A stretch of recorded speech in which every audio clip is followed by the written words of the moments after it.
Renault cutie காரில் customer நம்ம video பார்த்து நம்ம கேரேஜுக்கு எடுத்து வந்தாங்க. இந்த காரில் என்னென்ன வேலைன்னு பார்த்தீங்கன்னா, oil service, break check customer இருந்தாங்க. ஆயிலை கழட்டி செக் பண்ணி பார்த்தால ஆயில் திக்னஸே ரொம்ப அதிகமாக இருந்துச்சு, ரொம்ப கட்டியாக இருந்துச்சு. அதனால் ஆயிலை கழட்டி விட்டு ஆயில் ஃபில்ட்ரு வந்து கம்பல்சரி சேஞ்ச் பண்ணணும்.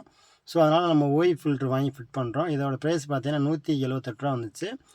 ஏர் ஃபில்டர் கழட்டி செக் பண்ணி பார்த்தால ஏர் ஃபில்ட்ரு வீக்காக இருந்துச்சு. ஸோ அதனால் நம்ம ஏர் ஃபில்டர் கழட்டி தட்டிட்டு புதுசு ஃபிட் பண்ணுறோம். ஏன்னா 10,000க்கு once oil filter air filter பார்த்தீங்கன்னா இன்ஜின் கெப்பாசிட்டி நல்லாயிருக்கும்.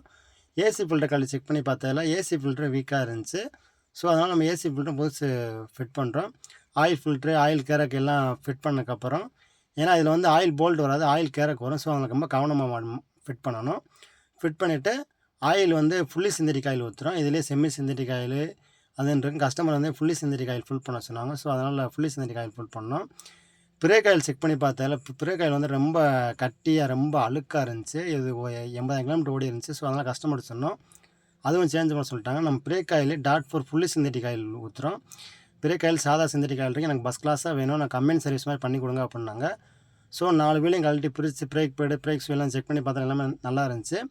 பிரேக் ஆயிலை கழட்டி விட்டு புது ஆயில் ஊற்றிட்டு 4 வீலும் கரெக்டாக பிரேக் செக் பண்ணி பார்த்துட்டு ஓட்டி பார்த்துட்டு கஸ்டமர்கிட்ட கொடுத்தேன். கஸ்டமர் சாட்டிஸ்ஃபைட் ஆனாங்க. இந்த வீடியோ பிடிச்சா நம்ம சேனல் லைக் பண்ணி ஃபாலோ பண்ணி வச்சுக்கோங்க. கார் சம்மந்தப்பட்ட விஷயம்னா மேலே நம்பர் கால் பண்ணுங்கள். தேங்க்யூ.